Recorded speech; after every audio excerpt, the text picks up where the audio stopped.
Saudações. Como sempre, a gente começa contextualizando. Eu tomei uma vacina segunda-feira, tríplice viral. E a reação dela costuma ser uma semana depois. Eu pensei, nossa, dessa eu vou escapar. Eu não tenho a melhor sistema imunológico do mundo, né? Por N razões. Mas eu achei que dessa eu escapar, não vou.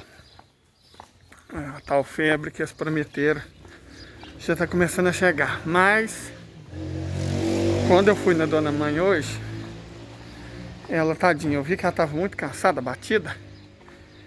E ela falou que é porque ela não conseguiu dormir, ela estava sentindo dor e tal. Aí eu comprei uns analgésicos para ela. Aqueles Tandrilax, Torcilax, negócio assim. Eu falei que ia levar para ela junto com os tomates que tem um pezinho que eu plantei em casa. Produziu muito tomate, muito mesmo. E eu peguei os 8 que já estavam maduros de vez, né? E prometi levar para ela e tô levando, tá aqui, ó. Aqui o tomate e o Tandrilax. E eu também comprei um atum, daquele mais barato, mas que fica bom para fazer com macarrão. Minha irmã, ótima cozinheira. E meu irmão gosta de macarrão com atum. Aí eu tô levando também. Tá osso. Eu tenho que aproveitar a luz do dia para ir voltar, né? Essa não é a vizinhança mais segura da minha cidade. Então tem que voltar enquanto é dia. É uma, uma jornada longa daqui até lá. Mas, já que vocês estão contextualizados, vamos falar sobre algumas coisas que eu acho interessantes, para dizer a verdade. Que vale a pena falar sobre. O Dmitry Orlov, que, como eu já disse em vários vídeos, foi o cara que me introduziu na geopolítica prática, né? A teórica é o Ayortua, mas a prática foi o Dmitry Orlov. Ele publicou um artigo que eu acredito seminal sobre as razões da OTAN ter abandonado o Zé, né? Foi o que aconteceu. Foi deixado na chapada. Você sabe que eu adoro flores. Eu amo flor. Essa aqui, mais que as outras, da classe das palmas, não só porque tem todo tipo de cor, mas porque ela é simbólica, né? Um fruto desse mata um ser humano. 3 folhas dessa matam um ser humano. Uma mata uma criança. É uma árvore extremamente venenosa, mas com uma flor linda, perfumada, um cheiro agradável. Eu acho tudo isso muito irônico, né? Muito irônico. Mas voltando ao que aconteceu em Vilnius, na Lituânia. O Zé visivelmente foi jogado de escanteio, né? A OTAN encheu o saco dele. Mas a tese do Dmitry Orlov, que eu acho interessantíssima, é que o que acontece é que o Zelensky foi ruim para os negócios, por isso ele foi deixado na chapada. Ele foi ruim para os negócios. Como assim? O Dmitry fala que a OTAN não é uma aliança defensiva, isso é óbvio, né? Que ela não é uma aliança ofensiva, mas também fala que ela não é uma aliança ofensiva. Olha que livro, mas como assim, né? Guerra na Sérvia, guerra na Líbia, guerra no Afeganistão, guerra no Iraque. Claramente uma aliança ofensiva. Ele fala que não. O que ela é um mercado cativo para as armas dos Estados Unidos. E eu entendi onde ele quis chegar. De fato, o que... lá a nossa igrejinha da nossa comunidade. Lá no fundo.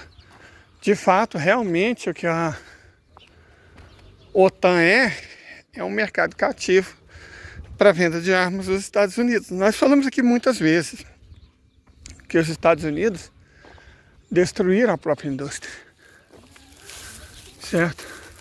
Destruíram. A ideia, eles acreditaram em algum momento que a produção seria desnecessária, que eles poderiam ganhar dinheiro simplesmente imprimindo dólares e comprando o mundo com esses dólares, extorquindo o mundo com esses dólares, certo? Eles acreditaram mesmo que daria certo. Deu certo por um tempo. Aliás, deu certo por 50 anos praticamente. Robôs aqui do mundo inteiro, no mundo inteiro, o tempo todo, simplesmente imprimindo moeda. Nos últimos anos, nos últimos 3 anos, eu também já falei esse dado aqui, 80% de todos os dólares impressos foram impressos nos últimos 3 anos, que às vezes abusaram do direito de comprar o mundo, certo? E a estratégia deles foi, bom, se a gente só imprimir essa coisa, a gente consegue comprar o mundo e a gente não precisa produzir riqueza, certo? A gente não precisa produzir riqueza, basta a gente imprimir dinheiro e não necessitamos mais produzir riqueza. E eles deixaram ao longo dos anos as fábricas ir para o mundo inteiro, certo? A China recebeu milhares de indústrias americanas, milhares, que elas transferiram a produção para a China em função dos baixos custos. Inicialmente, baixo custo de mão de obra, nenhum custo ambiental, né? A China não tinha essa preocupação. Como nós já falamos ontem, inclusive, numa série de textos sobre a China e o próprio Xi Jinping admite isso, a China tinha umas ideias muito erradas de desenvolvimento, umas ideias meio europeias, né?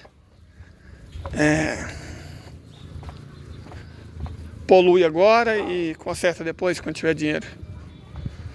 Então, a China começou como a Europa.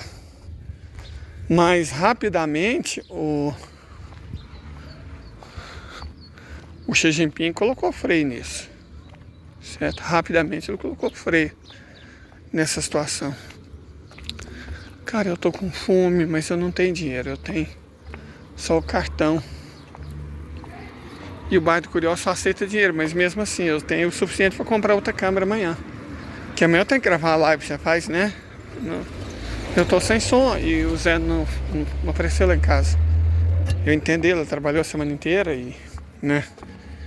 E eu não pago ele, por amizade, então o que eu vou ter que fazer é comprar outra câmera, dá ruim mesmo.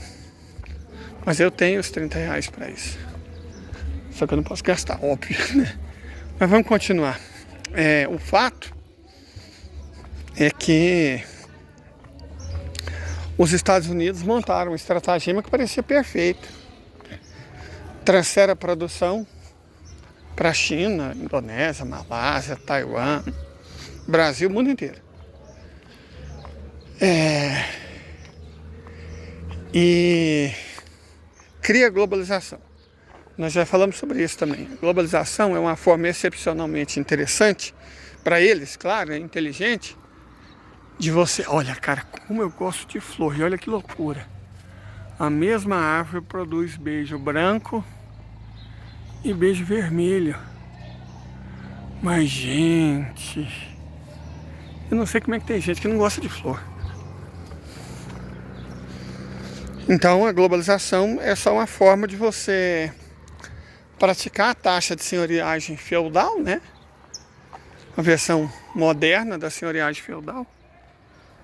E enxugar a liquidez, porque você obrigava o mundo inteiro a fazer transação com dólar, deixando o dólar uma moeda necessária, fazendo o dólar uma moeda necessária para transações internacionais. Você aumenta as transações internacionais, mas vincula essas transações ao dólar. Com isso você aumenta a necessidade de dólar.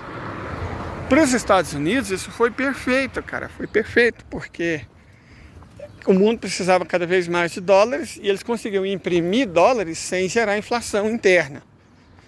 Na prática, todas as moedas do mundo se desvalorizaram, com exceção do iene japonês, né? Todas as moedas do mundo, até 2022 se desvalorizaram diante do dólar. Certo? Todas elas. Então, o dólar conseguiu a proeza não só de não gerar inflação interna, emitir dólar como se não houvesse amanhã, sem gerar inflação interna, e ao mesmo tempo gerar inflação no resto do mundo. Ou seja, eles colocavam o resto do planeta para pagar a inflação que eles geravam imprimindo dólares. Mais que isso, nesse sistema, quanto mais dólares eles imprimiam, mais a moeda se valorizava, o que é um absurdo do ponto de vista da economia básica, sabe, da teoria econômica básica, teoria monetária básica. Mas eles conseguiram essa proeza. Agora, é óbvio que isso não seria sustentável, é evidente, porque é um absurdo, absurdo é absurdo, gente. Eu sei que num dos meus perfis de uma rede social eu escrevo absurdo governa. De fato, o absurdo governa. Isso é Camus, né? Isso é Camus, o absurdo governa. Mas não por muito tempo. Não por muito tempo. Certo? Então, o que aconteceu foi que eles não estavam satisfeitos apenas em roubar. Porque você está roubando todas as riquezas do mundo e está roubando o trabalho das pessoas do mundo. Porque na prática eles colocavam a China inteira para trabalhar para os Estados Unidos. As empresas eram americanas, né? A propriedade jurídica era americana. E ao produzir na China e depois mandar de volta para os Estados Unidos, na prática o que estava acontecendo é que os Estados Unidos estavam meio que roubando o trabalho dos chineses. Não satisfeitos em comprar as riquezas do mundo com o dólar que eles imprimiam sem lastro, eles também estavam na prática escravizando os chineses e colocando os chineses para trabalhar de graça para eles. Por que de graça? Porque os Estados Unidos não estavam dando nada em troca. Os Estados Unidos estavam dando uma moeda sem lastro em troca. Essa era a situação. Então estava muito cômodo para eles. E teria dado certo por bem mais tempo se eles não tivessem empolgado, que não bastava roubar os povos do mundo. Chega num momento que se volta contra o próprio povo. Eles tinham que roubar os americanos. E roubar também financeiramente. E aí eles se endividaram enormemente. Os banqueiros que não estavam satisfeitos com os lucros da senhoriagem, lucrar também rendas diversas. Do aluguel, da hipoteca, dos empréstimos estudantis. Nós já falamos no outro vídeo, mostramos que a dívida dos Estados Unidos ultrapassa 100 trilhões de dólares. Certo? Temos posts no nosso perfil da rede social das tretas, mostrando com fatos, as fontes. Fizemos um vídeo aqui explicando como isso se deu, como essa dívida é gigantesca e impagável e portanto não pode ser paga. Mas aí entra a questão. Eles não estavam com a ideia de pagar a dívida. Eles cresceram a dívida, isso era um erro, foi o que custou o Império Americano, né? Aumentar enormemente a dívida. Mas desde o princípio a ideia não era pagar a dívida. Desde o princípio, a ideia era roubar coisas no valor da dívida. E aí, se você olhar na página do Fórum Econômico Mundial, você vai ver o tal grande reset, que é resetar a Terra, né, para um modelo mais rentável. Essa conversa do verdismo mongueiro, isso está empobrecendo as populações no mundo inteiro. Né, a conversa dos imbecis que querem a manutenção do modo de vida tradicional nas florestas brasileiras, querem para os povos de cor da floresta, né? Eles não querem isso para os filhos e filhas deles, não. Eles querem para o filho dos outros. Certo? Viver na floresta, comendo mandioca e açaí e peixe, sem energia e morrendo de malária. E esse modo tradicional, eles querem para os filhos dos outros. Como nós já denunciamos aqui várias vezes, né? Por isso que você não tem o menor respeito. Não falar preço, não, respeito. Não temos o menor respeito por verdistas zongueiros, mas nenhum respeito, certo? Você não respeita esse povo, em absoluto. Porque a gente sabe a quem eles servem. De toda forma, a ideia era o quê? Cobrar pelo meio ambiente. Usar a ONU tinha essa função. A ONU deixou de servir desde o fim da União Soviética, né? A ONU se transformou em cachorrinho fraudiqueira dos interesses americanos. Só isso que a ONU é. A ONU deixou de ter serventia, deixou de ter legitimidade, deixou de ter utilidade com o fim da União Soviética. É uma organização inútil para o resto do mundo, né? Porque ainda está sendo usado pelos Estados Unidos para roubar o planeta das mais variadas formas, para opressão, para mentira. Então, isso é mais ou menos evidente, certo? Isso é mais ou menos evidente aqui, ó. Quantas cidades você tem uma rua de um lado e uma cerca com um boi do outro. Na verdade, isso é uma novilha, né? Ali é outra vaca. Interessante essas vacas. Será que elas é pé duro? O tamanho é. Gente, isso é pé duro? Pera.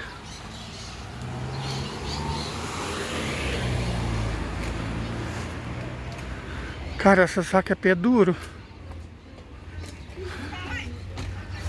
Pra quem achava que elas estavam extintas. Eu sabia que elas ainda existiam, mas no norte, isso aqui, não sei se é pé duro puro.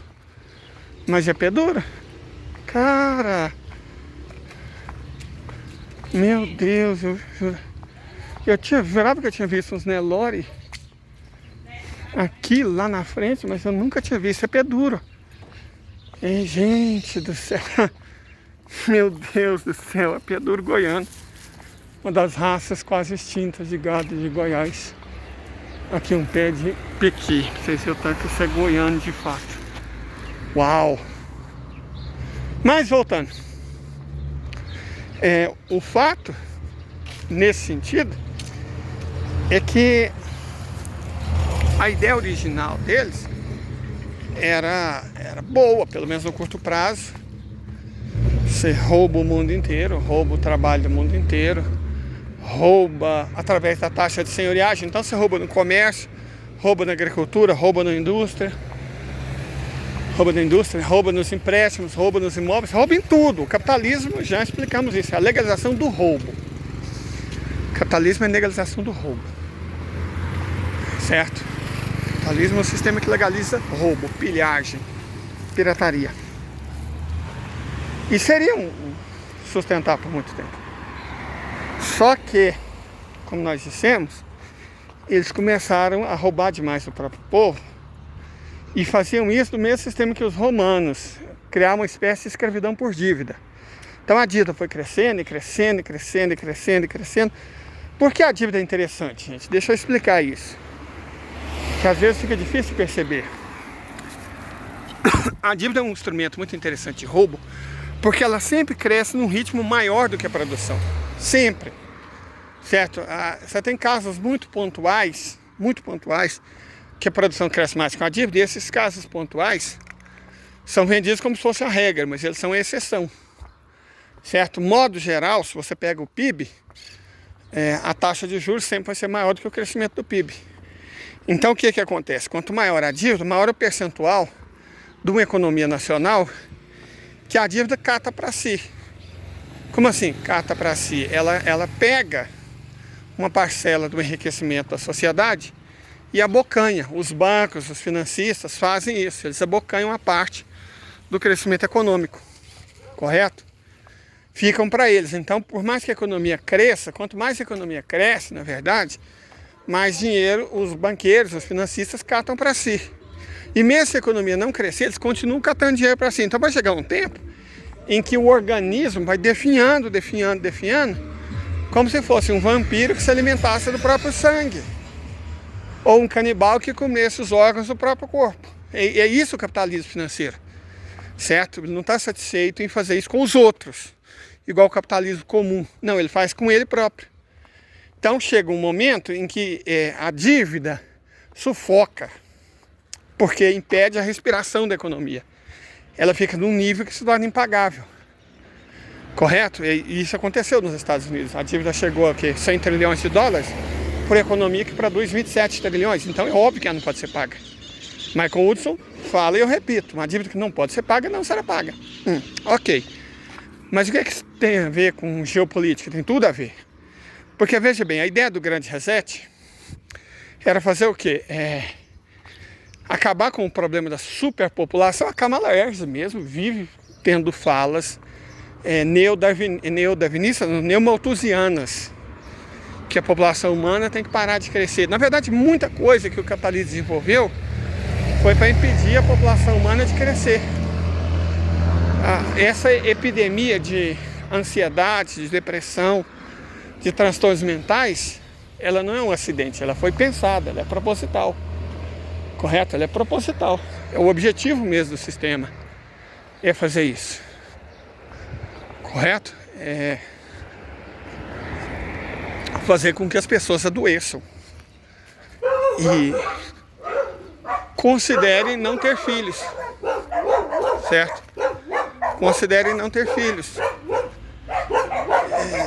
Você torna a vida das mulheres um inferno para que elas não tenham filhos.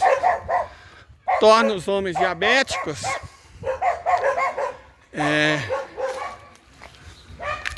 Injeta hormônio. Não sei se vocês sabem, tem pesquisa sobre isso, científica, não estou bolsonarizando a coisa não. Constataram, já faz anos, acho mais que uma década, que eu sou velho, faz tempo que eu vi isso, ainda fazia mestrado. Fizeram uma pesquisa que constatou que a água da Baía de Vancouver, né, e as águas perto de Seattle, na fronteira noroeste dos Estados Unidos com o Canadá, elas tinham peixes cuja carne tinha quantidades absurdas de cocaína e cafeína. Por quê? A cocaína, a cafeína que as pessoas ingerem, ela não é totalmente sintetizada pelo corpo, ela vai para a urina. Da urina vai para a água. E a mesma coisa com os hormônios. A enorme quantidade de hormônio feminino presente nas pílulas anticoncepcionais não é toda absorvida. A maior parte dela vai para a urina e da urina vai para a água. E na água fica. A limpeza das águas tira a sujeira biológica, a sujeira física, mas não tira a química. Então a cocaína que as pessoas ingerem, a cafeína que as pessoas ingerem, o estrogênio que as pessoas ingerem, eles ficam na água e você bebe. E isso evidentemente explica muita coisa que aconteceu no mundo mais recentemente, certo? Não vou entrar no mérito do que é, mas eu acredito que vocês vão ter uma ideia clara do que eu estou falando, do tipo de comportamento que andou surgindo no mundo por conta disso, certo? Imagina que a água que você bebe, a não ser que ela seja de nascente, e ela está contaminada com quantidades cavalares de heroína, cocaína e estrogênio. Imagina o efeito disso no corpo das pessoas e sobretudo dos homens, certo? Então dá ruim, é óbvio que dá ruim. Então tudo é uma estratégia, faz parte de uma estratégia para reduzir a população humana, certo? Como eu disse, a Kamala Harris fala isso abertamente. O Fórum Econômico Mundial fala disso abertamente. Mas mais do que isso, o grande reset, além de promover esse despovoamento do planeta, ele tinha por objetivo roubar os recursos naturais e tornar o patrimônio ambiental de coisa pública e universal em algo pago. A ONU cobraria taxas para a manutenção do meio ambiente, os estados nacionais cobram taxas. Isso já existe. Isso já existe, uma taxa que você paga para manter a água limpa, uma taxa que você paga se não produzir energia renovável, uma taxa que você paga no seu carro, no seu caminhão, na sua caminhonete, taxas embutidas nos combustíveis. Essas taxas, elas vão para o Estado absorve elas, mas repassa. Então é uma forma de você cobrar das pessoas do mundo inteiro. Você não parece que está empobrecendo as pessoas, porque vão ter que pagar cada vez mais taxas e taxas cada vez mais altas para manter um ambiente limpo, supostamente. Os tais créditos de carbono. Você fala, não, crédito de carbono é uma ótima ideia. Não é uma ótima ideia. crédito de carbono, ele é repassado o custo para todas as pessoas, e quem recebe é só os fazendeiros. Então você transfere renda de toda a humanidade para o grupo dos proprietários de terra. Então o crédito de carbono não é uma boa ideia, entendeu? Que você está pagando para um fazendeiro não fazer nada. Ah, ele está mantendo o meio ambiente, ou seja, não está fazendo nada. Certo? Ele está ganhando sem fazer absolutamente nada. E quem está pagando é você. Ah, mas eu não estou pagando diretamente, mas você está pagando através dos custos das mercadorias que você compra. Essa é a ideia do vertismo mungueiro. Essa é a ideia do Fórum Econômico Mundial. Essa é a ideia do grande reset. E veja, o grande reset, ele estava aliado a uma expansão dos poderes da ONU, né, de uma agenda mais globalista, e ao mesmo, não globalista no sentido bolsonarista, né, mas globalista no sentido do étimo mesmo, de financiarizar uma elite que é global. Ao mesmo tempo, eles tinham outra estratégia. Você pega a Rússia, que é proprietária de 1/5 das riquezas naturais e energéticas do mundo, força uma guerra com elas, vence essa guerra através de sanções econômicas, né, porque não tem mais arma, não tem munição, como a gente descobriu. Mas eles imaginaram que com sanção econômica venceria. Só que não. A Rússia se preparou. O Glaziev preparou a Rússia. A Elvira preparou a Rússia. E quando chegou a hora H, a Rússia estava preparada, o Ocidente não. Então as sanções se voltaram contra eles. Quem definhou foi a economia europeia. A economia russa está prosperando como nunca. Eles deram com os burros na água. E aí precisariam da OTAN. Uma aliança de 34 países, mas você tem 55 países contra a Rússia na Ucrânia. E eles estão perdendo. E o jeito que a Ucrânia luta essa guerra é muito interessante. Porque ela está sacrificando o próprio povo. Abominável, mas interessante. Ela sacrifica o próprio povo e a OTAN envia arma, munição e tudo. Só que, ainda que ainda haja muito trambolho antigo para a OTAN enviar para a Ucrânia, isso não está adiantando. A Rússia está vencendo o campo de batalha. Porque ela tem uma capacidade industrial muito mais alta. Ela tem uma capacidade produtiva muito mais alta. Uma tecnologia muito mais avançada dos Estados Unidos para a década de 70. No máximo, em alguns equipamentos, na década de 90. Certo? E a Rússia está avançando continuamente. Não é nem ano a ano, é mês a mês. Se você comparar as armas que a Rússia dispunha no início do conflito, em fevereiro do ano passado, com as que ela está usando agora, você vê, meu Deus. Então ela está usando armas baratas, os drones, né?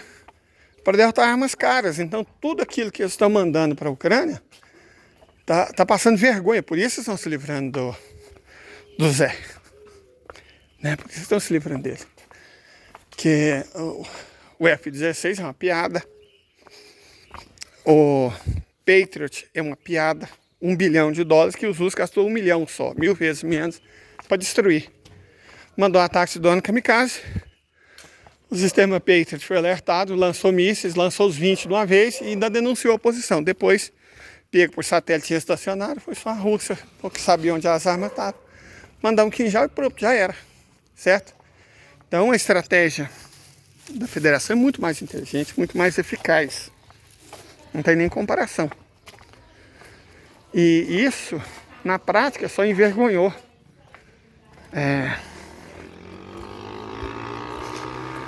o Ocidente e os Estados Unidos, que usam a OTAN para vender arma.